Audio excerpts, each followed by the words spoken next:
अध्याय 6 किसान और काश्तकार। पिछले 2 अध्यायों में आप वनों और चारागाहों के बारे में पढ़ रहे थे और उनके बारे में भी जो इन स्रोतों से रोजी रोटी अर्जित करते हैं। आपने झूम खेती करने वालों, चरवाहों और जनजातीय समूहों के बारे में भी पढ़ा। आपने जाना कि किस तरह वनों और चारागाहों को आधुनिक सरकारों ने नियंत्रित करना शुरू किया और उनकी पाबंदियों से उन पर भी भारी असर पड़ा जो इन संसाधनों पर आश्रित थे। इस अध्याय में आप विभिन्न देशों के खेतीहर समुदायों के बारे में पढ़ेंगे। यहाँ एक और इंग्लैंड के छोटे किसानों यानी कॉटेजर, अमेरिका में गेहूं उत्पादकों और बंगाल के अफीम उत्पादक किसानों के बारे में जानकारी हासिल करेंगे। वहीं दूसरी तरफ आप जानेंगे कि आधुनिक खेती की शुरुआत का विभिन्न देहाती समूहों पर क्या प्रभाव पड़ा। ये भी कि विश्वव्यापी पूंजीवादी बाजार से जुड़ने का दुनिया के अलग अलग इलाकों पर क्या प्रभाव पड़ता है। इन विभिन्न स्थानों की तुलना से आप ये जान पाएंगे कि इन स्थानों का इतिहास एक दूसरे से भिन्न होते हुए भी एक प्रक्रिया के रूप में कितना मिलता जुलता रहा है। आइए इस सफर की शुरुआत इंग्लैंड से ही करें, जहां कृषि क्रांति ने पहली दस्तक दी थी। इंग्लैंड में आधुनिक खेती की शुरुआत 1 जून 1830 की घटना है। इंग्लैंड के उत्तर पश्चिमी क्षेत्र के एक किसान ने अचानक पाया कि उसके बाड़े में रात को आग लगने से पुआल सहित सारा खलिहान जलकर राख हो गया है। बाद के महीनों में इस तरह की घटनाएं कई दूसरे जिलों में भी दर्ज की गई। कहीं सिर्फ पुआल जल जाती और कहीं तो पूरा का पूरा फार्म हाउस ही स्वाहा हो जाता था। फिर 28 अगस्त 1830 के दिन इंग्लैंड के ईस्ट केंट में मजदूरों ने एक थ्रेशिंग मशीन को तोड़कर नष्ट कर दिया। इसके बाद 2 साल तक दंगों का दौर चला, जिसमें तोड़फोड़ की ये घटनाएं पूरे दक्षिणी इंग्लैंड में फैल गई। इस दौरान लगभग 387 थ्रेशिंग मशीनें तोड़ी गईं। किसानों को धमकी भरे पत्र मिलने लगे कि वे इन मशीनों का इस्तेमाल करना बंद कर दें, क्योंकि इनके कारण मेहनत कशों की रोजी रोटी छिन गई है। ज्यादातर खतों पर कैप्टन स्विंग नाम के किसी आदमी के दस्तखत होते थे। जमींदारों को यह खतरा सताने लगा था कि कहीं हथियारबंद गिरोह रात में उन पर भी न हमला बोल दे। इस चक्कर में बहुत सारे जमींदारों ने तो अपनी मशीनें खुद ही तोड़ डाली। जवाब में सरकार ने सख्त कार्रवाई की। जिन लोगों पर शक था कि वे दंगे में लिप्त हैं, उन्हें फौरन गिरफ्तार कर लिया गया। 1976 लोगों पर मुकदमा चला, 9 को फांसी दी गई और 505 को देश निकाला दिया गया, जिनमें से 450 को ऑस्ट्रेलिया भेज दिया गया। लगभग 644 लोगों को बंदी बनाया गया। इन खतों में मौजूद कैप्टन स्विंग एक मिथकीय नाम था। तो स्विंग के नाम पर दंगे करने वाले आखिर कौन थे? वे थ्रेशिंग मशीनों को तोड़ने पर क्यों आमादा थे? वे किस बात का विरोध कर रहे थे? इन सवालों का जवाब जानने के लिए हमें 18वीं और 19वीं सदी के दौरान इंग्लैंड की खेती में आए बदलाव को देखना होगा। खुले खेतों में कॉमन्स का दौर। 18वीं सदी के अंतिम वर्षों और 19वीं सदी के शुरुआती दौर में इंग्लैंड के देहाती इलाकों में नाटकीय बदलाव हुए। पहले इंग्लैंड का ग्रामीण क्षेत्र काफी खुला खुला हुआ करता था। न तो जमीन भूस्वामियों की निजी संपत्ति थी और न ही उनकी बाड़ाबंदी की गई थी। किसान अपने गांव के आसपास की जमीन पर फसल उगाते थे। साल की शुरुआत में एक सभा बुलाई जाती थी, जिसमें गाँव के हर व्यक्ति को जमीन के टुकड़े आवंटित कर दिए जाते थे। जमीन के ये टुकड़े समान रूप से उपजाऊ नहीं होते थे और कई जगह बिखरे होते थे।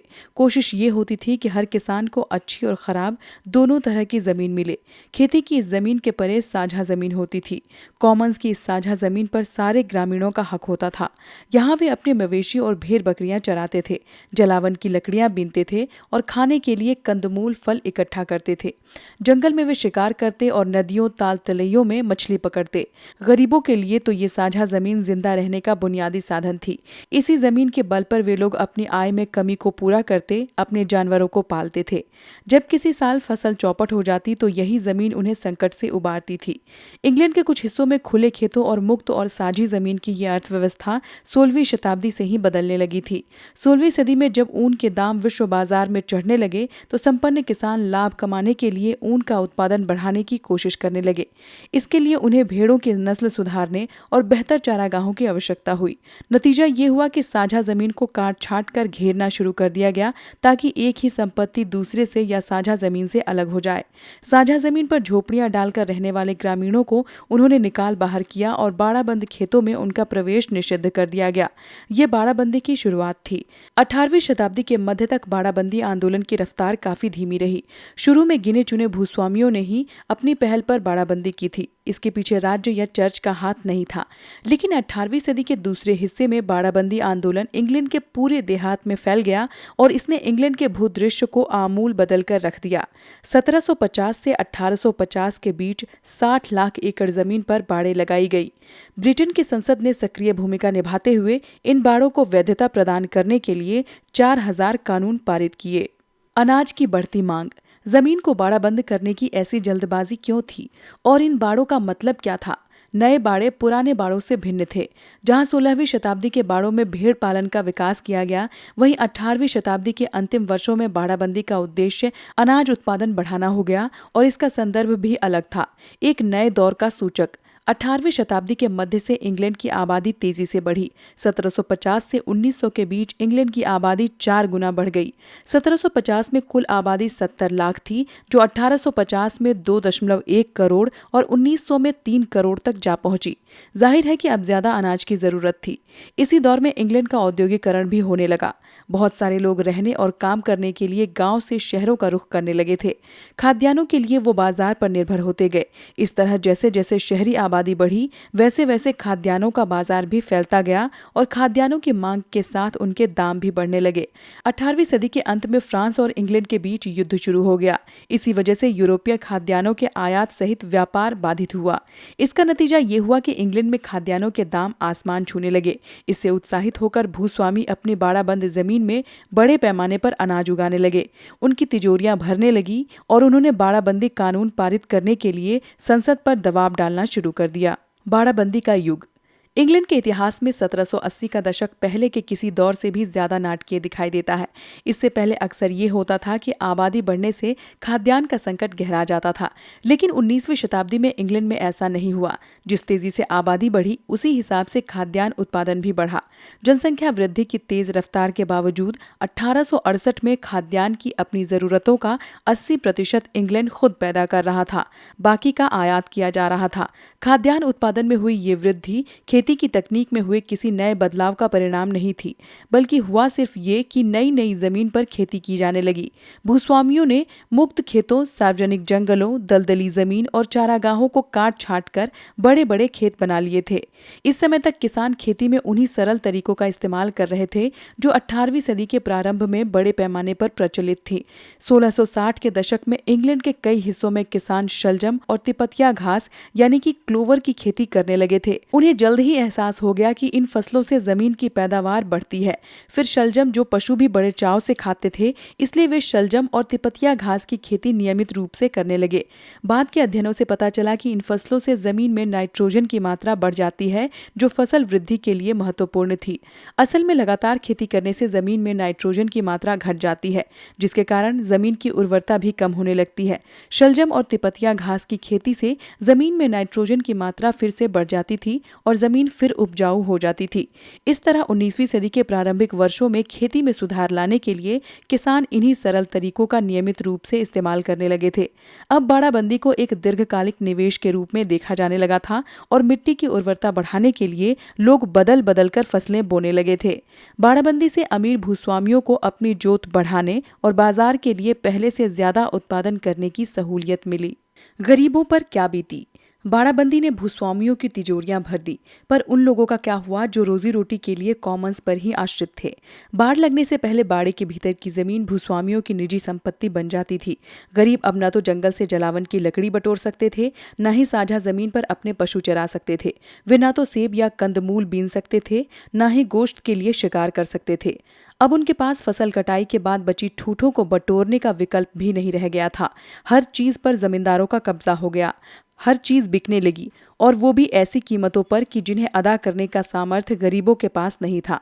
जहां कहीं बड़े पैमाने पर बाड़ाबंदी हुई, खासतौर पर इंग्लैंड के मध्यवर्ती क्षेत्रों और आसपास के प्रांतों में, वहां गरीबों को जमीन से बेदखल कर दिया गया।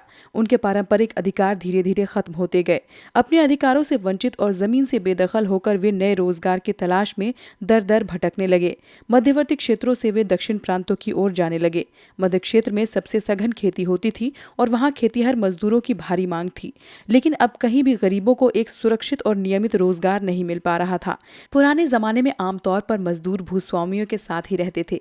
वे मालिकों के साथ खाना खाते और साल भर उनकी सेवा टहल करते थे। ये रिवाज 1800 तक आते आते समाप्त होने लगा। अब मजदूरों को काम के बदले दिहाड़ी दी जाती थी और काम भी केवल कटाई के दौरान ही होता था। जमींदार अपना मुनाफा बढ़ाने के लिए मजदूरों की दिहाड़ी की मद में कटौती करने लगे। काम अनिश्चित, रोजगार असुरक्षित और आय अस्थिर हो गई। वर्ष के बड़े हिस्से में गरीब बेरोजगार रहने लगे।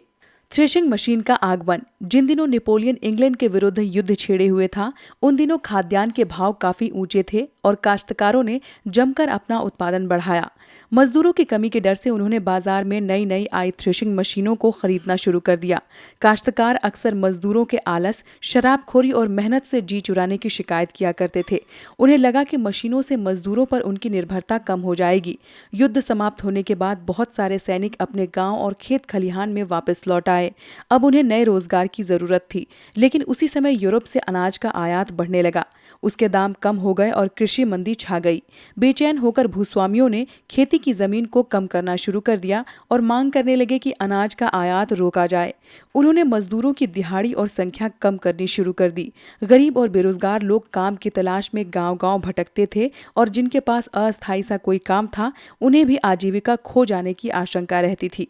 यही वो दौर था जब देहात में कैप्टन स्विंग वाले दंगे फैले। गरीबों की नजर में थ्रेशिंग मशीन बुरे वक्त की निशानी बनकर आई। निष्कर्ष। इस तरह इंग्लैंड में आधुनिक खेती के आगमन से कई तरह के बदलाव आए। मुक्त खेत समाप्त हो गए और किसान के पारंपरिक अधिकार भी जाते रहे। अमीर किसानों ने पैदावार में वृद्धि और अनाज को बाजार में बेचकर मोटा मुनाफा कमाया और ताकतवर हो गए। गांव के गरीब बड़ी संख्या में शहरों की ओर पलायन करने लगे। कुछ लोग मध्यवर्ती क्षेत्रों को छोड़कर दक्षिणी प्रांतों का रुख करने लगे, जहां रोजगार की संभावना बेहतर थी, तो कुछ अन्य शहरों की ओर चल पड़े। मजदूरों की आय का ठिकाना न रहा। रोजगार असुरक्षित और आजीविका के स्रोत अस्थिर हो गए। रोटी की टोकरी और रेतीला बंजर। आइए अब जरा अटलांटिक के पार अमेरिका चलें। आइए देखें कि यहाँ आधुनिक खेती का विकास कैसे हुआ। किस तरह अमेरिका दुनिया की रोटी की टोकरी यानी कि ब्रेड बास्केट बनकर उभरा और इन बदलावों का अमेरिका के ग्रामीणों पर क्या प्रभाव पड़ा। जब 18वीं सदी के अंत में इंग्लैंड में साझा जमीन को बाड़ाबंद किया जा रहा था, उस समय तक अमेरिका में बड़े पैमाने पर स्थायी खेती का विकास नहीं हुआ था। यहाँ 80 करोड़ एकड़ भूमि पर जंगल थे और 60 करोड़ एकड़ भूमि पर सिर्फ घास उगती थी।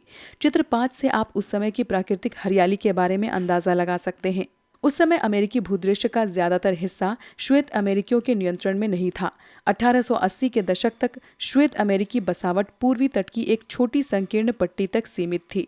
अगर आप उस समय अमेरिका की सैर पर निकलते तो आपको जगह जगह अमेरिका के मूल निवासियों के बड़े बड़े समूह मिलते। इनमें से कुछ घुमंतू थे और कुछ स्थायी रूप से रहने वाले थे। बहुत सारे समूह सिर्फ शिकार करके, खाद्य पदार्थ बीनकर और मछलियां पकड़कर गुजारा करते थे, जबकि कुछ मक्का, फलियों, तंबाकू और कुमड़े की खेती किया करते थे। अन्य समूह जंगली पशुओं को पकड़ने में माहिर थे और 16वीं सदी से ही वन बिलाव का फर यूरोपीय व्यापारियों को बेचते रहे थे। चित्र 5 में 18वीं शताब्दी के प्रारंभिक वर्षों में विभिन्न कबीलों की अवस्थिति को दर्शाया गया है। 20वीं सदी आते आते ये भूदृश्य पूरी तरह बदल चुका था।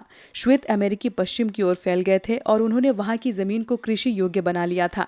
इस प्रक्रिया में उन्होंने मूल कबीलों को उनकी जगहों से विस्थापित करके अलग अलग खेतीहर इलाके बना लिए थे। कृषि उत्पादन के विश्व बाजार में अमेरिका की तूती बोलने लगी थी। ये परिवर्तन कैसे संभव हुआ? अमेरिका में बसने वाले ये नए लोग कौन थे? खेती के इस प्रसार से अमेरिका के मूल निवासी यानी कि इंडियन मूल के कबीलाई समुदायों के जीवन पर क्या प्रभाव पड़ा? पश्चिम की ओर प्रसार तथा गेहूं की खेती। अमेरिका में कृषि विस्तार का संबंध श्वेतों के पश्चिमी क्षेत्र में जाकर बसने से गहरे रूप से जुड़ा है। 1775 से 1783 तक चले अमेरिकी स्वतंत्रता संग्राम और संयुक्त राज्य अमेरिका के गठन के बाद श्वेत अमेरिकी पश्चिम इलाकों की तरफ बढ़ने लगे। टॉमस जेफरसन के 1800 में अमेरिका का राष्ट्रपति बनने तक लगभग 7 लाख श्वेत दर्रों के रास्ते अपलेशियन पठारी क्षेत्र में जाकर बस चुके थे।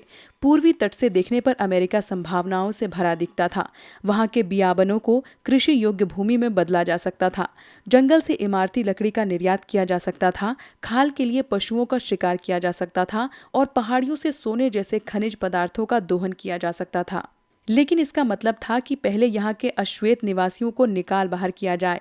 संयुक्त राज्य अमेरिका की सरकार ने 1800 के बाद के दशकों में औपचारिक नीति बनाकर अमेरिकी इंडियनों को पहले मिसिसिपी नदी के पार और बाद में और भी पश्चिम की तरफ खदेड़ना शुरू किया।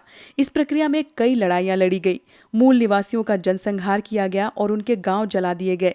इंडियनों ने प्रतिरोध किया, कई लड़ाइयों में जीते भी, लेकिन अंततः उन्हें समझौता संधियां करनी पड़ी और अपना घर बार छोड़कर पश्चिम की ओर कूच करना पड़ा।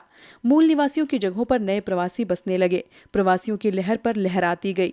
18वीं शताब्दी के पहले के दशक तक ये प्रवासी अपलेशियन पठार में बस चुके थे और 1820 से 1850 के बीच उन्होंने मिसिसिपी की घाटी में पैर जमा लिए थे।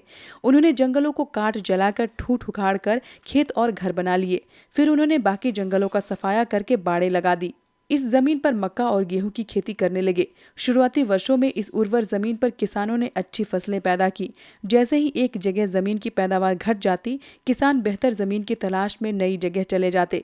मिसिसिपी नदी के पार स्थित विशालकाय मैदानों में प्रवासी आबादी का प्रसार 1660 के बाद की घटना है। बाद के दशकों में ये समूचा क्षेत्र अमेरिका के गेहूं उत्पादन का एक बड़ा क्षेत्र बन गया। अब जरा गेहूं उत्पादक किसानों के बारे में कुछ विस्तार से बात की जाए। देखा जाए कि इन किसानों ने किस तरह घास के मैदानों को अमेरिका की रोटी की टोकरी में तब्दील किया, उन्हें किन समस्याओं से जूझना पड़ा और इस प्रक्रिया के क्या परिणाम रहे। गेहूं उत्पादक किसान। 19वीं सदी के आखिर सालों में अमेरिका के गेहूं उत्पादन में जबरदस्त वृद्धि हुई। इस दौरान अमेरिका की शहरी आबादी बढ़ती जा रही थी और निर्यात बाजार भी दिनों दिन फैलता जा रहा था। मांग बढ़ने के साथ गेहूं के दामों में भी उछाल आ रहा था। इससे उत्साहित होकर किसान गेहूं उगाने की तरफ झुकने लगे। रेलवे के प्रसार से खाद्यान्नों को गेहूं उत्पादक क्षेत्रों से निर्यात के लिए पूर्वी तट पर ले जाना आसान हो गया था। 20वीं शताब्दी की शुरुआत तक गेहूं की मांग में और भी वृद्धि हुई तथा प्रथम विश्व युद्ध के दौरान गेहूं के विश्व बाजार में भारी उछाल आया। रूसी गेहूं की आपूर्ति पर रोक लगने के बाद गेहूं के लिए यूरोप अमेरिका पर ही आश्रित था। अमेरिका के राष्ट्रपति विल्सन ने किसानों से वक्त की पुकार सुनने का आह्वान किया। खूब गेहूं उपजाओ, गेहूं ही हमें जंग जिताएगा। 1910 में अमेरिका के 4.5 करोड़ एकड़ जमीन पर गेहूं की खेती की जा रही थी। 9 साल बाद गेहूं उत्पादन का क्षेत्रफल बढ़कर 7.4 करोड़ एकड़ यानी लगभग 65% ज्यादा हो गया था। इनमें से ज्यादातर वृद्धि विशाल मैदानों में हुई थी, जहां नित नए क्षेत्रों को जोता जा रहा था। गेहूं उत्पादन बहुधा बड़े किसानों के कब्जे में था। कई बड़े किसानों के पास तो 2-3 हजार एकड़ तक जमीन होती थी। नई तकनीक का आगमन। गेहूं उत्पादन में हुई ये विलक्षण वृद्धि नई तकनीक का परिणाम थी। 19वीं शताब्दी में नए प्रवासी जैसे जैसे नई जमीन को अपने कब्जे में लेते गए, वैसे वैसे उन्होंने नई जरूरतों के मुताबिक अपनी तकनीक में भी बदलाव किए। जब वे लोग मध्य पश्चिम के घास के मैदानों में पहुंचे तो उनके साधारण हल बेकार साबित हुए, जिनका वे पूर्वी तट पर इस्तेमाल करते आए थे। यहाँ के मैदान घनी घास से ढके थे, जिनकी जड़ें बहुत गहरी होती थी। इस सख्त जमीन को तोड़ने के लिए कई तरह के हल विकसित किए गए। स्थानीय स्तर पर विकसित इन हलों में कुछ हल 12 फुट लंबे होते थे। इन हलों का अगला हिस्सा छोटे छोटे पहियों पर टिका होता था और उन्हें 6 बैल या घोड़े खींचते थे। 20वीं शताब्दी की शुरुआत में विशाल मैदानी क्षेत्र के किसान इस सख्त जमीन को ट्रैक्टर और डिस्क हलों की मदद से गेहूं की खेती करने के लिए तैयार करने में जुटे थे। फसल पकने के बाद उनकी कटाई का नंबर आता था। 1830 से पहले फसल कटाई के लिए हंसिये का इस्तेमाल किया जाता था। ये एक ऐसा काम था जिसे सैकड़ों स्त्री पुरुष एक साथ लगकर करते थे। लेकिन 1831 में साइरस मैककॉर्मिक ने एक ऐसे औजार का आविष्कार किया जो एक ही दिन में इतना सारा काम कर देता था कि 16 आदमी हंसियों के साथ कर सकते थे। इस तरह 20वीं शताब्दी के शुरू होते होते अमेरिका के ज्यादातर किसान फसल काटने के लिए कंबाइंड हार्वेस्टर्स का इस्तेमाल करने लगे थे। इन मशीनों की सहायता से 500 एकड़ के खेत की कटाई का काम सिर्फ 2 सप्ताह में ही निपटाया जा सकता था। विशाल मैदानों के अमीर किसानों के लिए ये मशीन बहुत महत्वपूर्ण बन गई थी। गेहूं के दाम आसमान छू रहे थे। उनकी मांग खत्म होने का नाम नहीं ले रही थी। इन मशीनों से जमीन के बड़े टुकड़ों पर फसल काटने, ठूठ निकालने, घास हटाने और जमीन को दोबारा खेती के लिए तैयार करने का काम बहुत आसान हो गया था। ये सारा काम मशीनें बहुत जल्द कर डालती थीं। इसके लिए मानव श्रम की भी बहुत आवश्यकता नहीं पड़ती थी। विद्युत से चलने वाली ये मशीनें इतनी उपयोगी थीं कि उनकी सहायता से सिर्फ 4 व्यक्ति मिलकर एक मौसम में 2000 से 4000 एकड़ भूमि पर फसल पैदा कर सकते थे। गरीब जनता की दशा। गरीब किसानों के लिए ये मशीनें बर्बादी बनकर आईं। बहुत सारे किसानों ने इन मशीनों को इस उम्मीद के साथ खरीदा था कि गेहूं के दामों में पहले जैसी तेजी बनी रहेगी। इन किसानों को बैंक आसानी से ऋण दे देते थे, लेकिन ऋण चुकाना मुश्किल काम होता था। ऋण अदा न करने की स्थिति में बहुत सारे किसानों को अपनी जमीन से ही हाथ धोना पड़ जाता था और इसका मतलब होता था कि काम की नए सिरे से तलाश। लेकिन इस काल में रोजगार बहुत मुश्किल से मिल पाता था। बिजली चालित मशीनों के आगमन से मजदूरों की जरूरत काफी कम हो गई थी। इसके साथ ही 1920 के दशक के मध्य तक 19वीं शताब्दी के अंतिम वर्षों और 20वीं शताब्दी के आरंभिक वर्षों की आर्थिक तेजी खत्म हो चली थी। महायुद्ध के उपरांत उत्पादन की हालत ये हो गई थी कि बाजार गेहूं से अटा पड़ा था, लेकिन खरीदार ढूंढे नहीं मिलते थे। ज्यादातर किसानों के लिए ये संकट का समय था। गेहूं के भंडार बढ़ते जा रहे थे, गोदामों में खाद्यान्न भरा रहता था। हालत यहां तक पहुंच गई थी कि गोदाम में रखे खाद्यान्न को पशुओं को खिलाया जा रहा था। गेहूं के दाम गिरने से आयात बाजार ढह गया था। 1930 के दशक की जिस महामंदी का अक्सर जिक्र किया जाता है, उसकी पृष्ठभूमि में यही परिस्थितियां काम कर रही थी। इस मंदी का असर हर जगह दिखाई पड़ता था। रोटी की टोकरी से रेत के कटोरे तक विशाल मैदानों में गेहूं की सघन खेती से कई समस्याएं पैदा हुई। 1930 के दशक में दक्षिण के मैदानों में रेतीले तूफान आने शुरू हुए। इन तूफानों की ऊंचाई 7,000 से 8,000 फीट होती थी। गंदले कीचड़ की शक्ल में आने वाले इन तूफानों से चौतरफा तबाही फैल जाती थी। 1930 का पूरा दशक इन तूफानों से आक्रांत रहा। इस पूरे काल में ऐसा कोई दिन या वर्ष नहीं रहा जब इन रेतीले तूफानों ने तबाही न मचाई हो। जैसे ही आसमान में अंधेरा छाने लगता, रेत के ये तूफान शहरों और खेतों को चारों ओर से घेर लेते थे। तूफान के कारण सब कुछ अंधकारमय हो जाता था। फेफड़ों में धूल और कीचड़ भरने से पशु भारी संख्या में मरने लगे। रेतीले तूफानों से खेत के खेत पट जाते थे और उनकी मेड़ रेत में गुम हो जाती थी। ये रेत नदी की सतह पर इस कदर जम जाती थी कि मछलियां सांस तक नहीं ले पाती थी। मैदानों में हर तरफ चिड़ियों और पशुओं की हड्डियां बिखरी दिखाई देती थी। 1920 के दशक में गेहूं के उत्पादन में क्रांति लाने वाले ट्रैक्टर और मशीनें अब रेत के ढेरों में फंसकर बेकार हो गए थे। ये मशीनें इस हद तक खराब हो चुकी थी कि उनकी मरम्मत भी नहीं की जा सकती थी। इस तबाही का क्या कारण था? रेतीले तूफान क्यों पैदा हुए थे? तूफानों का एक कारण तो 1930 के दशक के आरंभिक वर्षों में पड़ने वाला सूखा था। कई वर्षों तक बारिश न होने के कारण तापमान बढ़ता चला गया। लेकिन रेत के ये सामान्य तूफान काले भयावह तूफान का रूप इसलिए ले सके क्योंकि जमीन के एक विशाल हिस्से पर लगातार खेती करने के कारण जमीन की ऊपरी परत काफी हद तक टूट गई थी। उस समय घास का नामो निशान नहीं बचा था। 19वीं सदी के आरंभिक वर्षों में गेहूं पैदा करने वाले किसानों ने जमीन के हर संभव हिस्से से घास साफ कर डाली थी। ये किसान ट्रैक्टरों की सहायता से इस जमीन को गेहूं की खेती के लिए तैयार कर रहे थे। रेतीले तूफान इसी असंतुलन से पैदा हुए थे। ये सारा क्षेत्र रेत के एक विशालकाय कटोरे में तब्दील हो गया था। यानी खुशहाली का सपना एक डरावनी हकीकत बनकर रह गया था। प्रवासियों को लगता था कि वे सारी जमीन को अपने कब्जे में लेकर उसे गेहूं की लहलहाती फसल में बदल डालेंगे और करोड़ों में खेलने लगेंगे।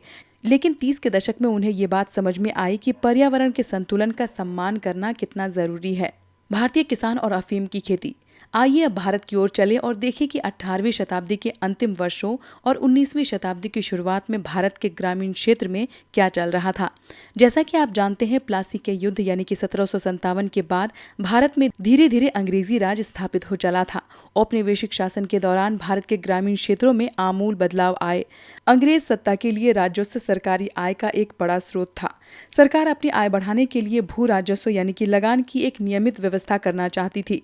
इस नीति के तहत राजस्व की दर तथा खेती की जोत बढ़ाने के प्रयास भी किए गए।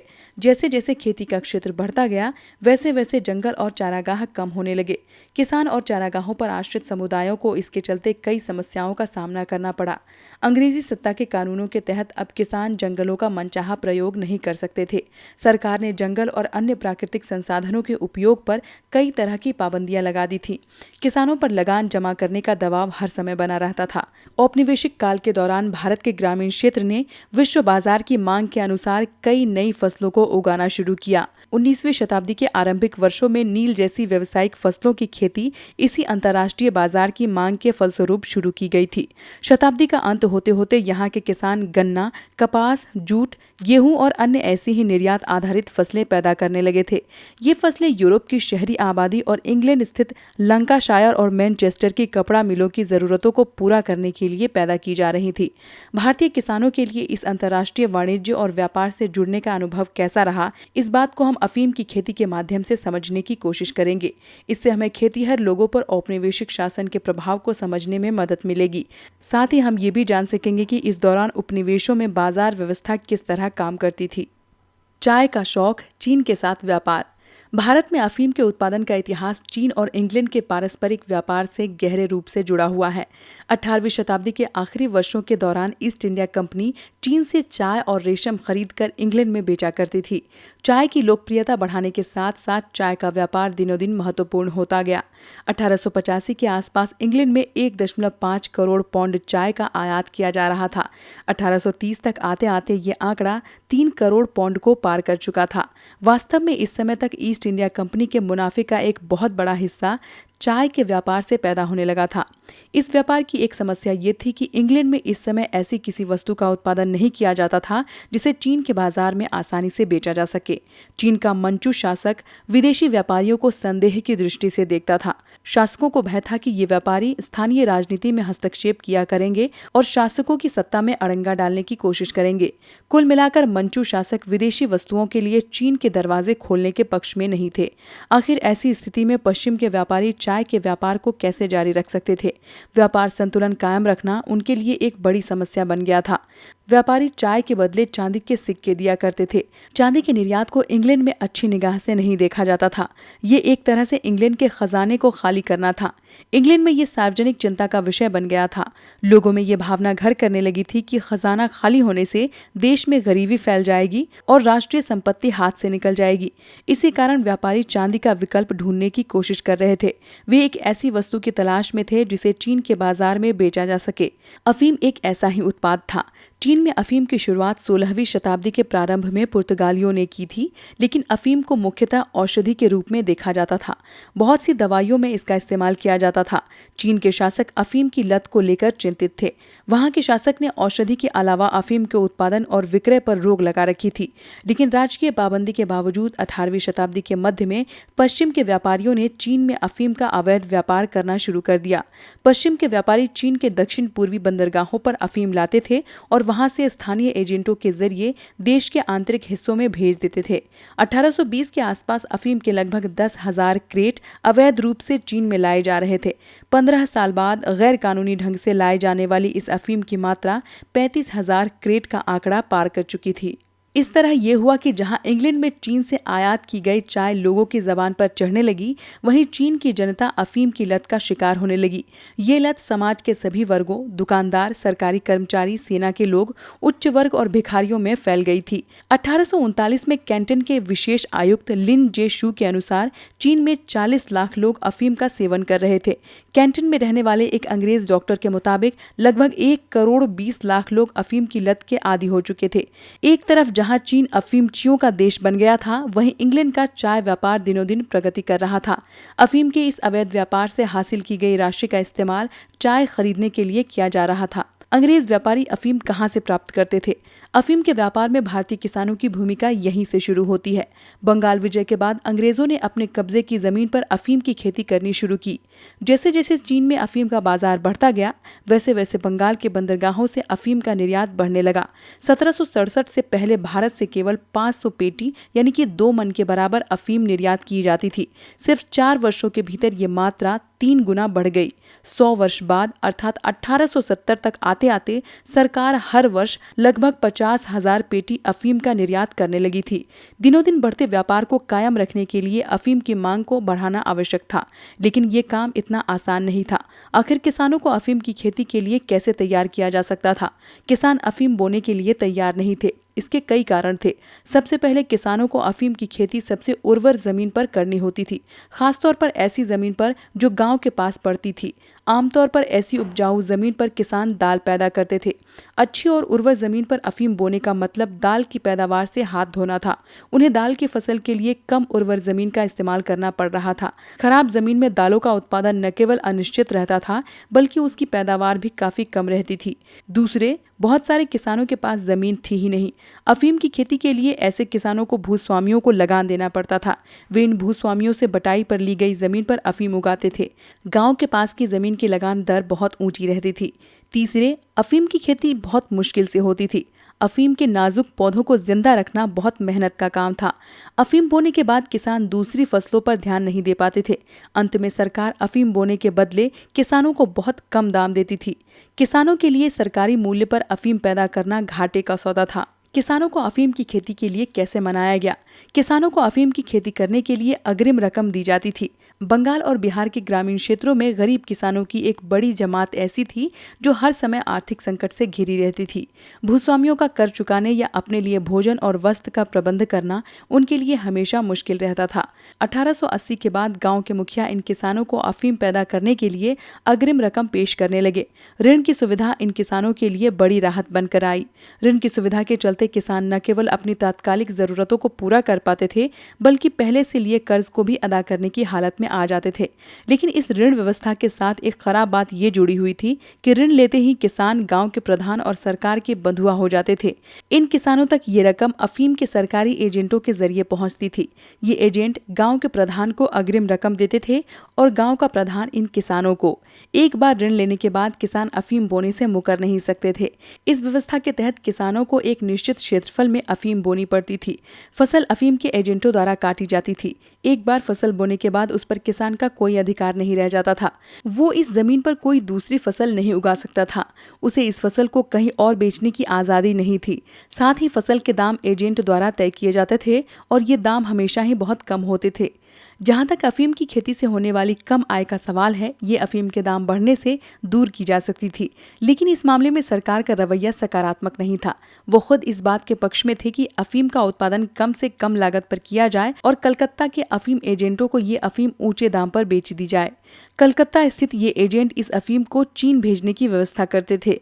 अफीम के इस क्रय और विक्रय का अंतर सरकार के खाते में जाता था। दूसरे शब्दों में यही सरकार का राजस्व होता था। अफीम पैदा करने वाले किसानों को इतना कम मूल्य दिया जाता था कि 18वीं शताब्दी की शुरुआत तक आते आते किसान बेहतर दाम की मांग करने लगे थे और अग्रिम पेशगी लेने से इनकार करने लगे थे।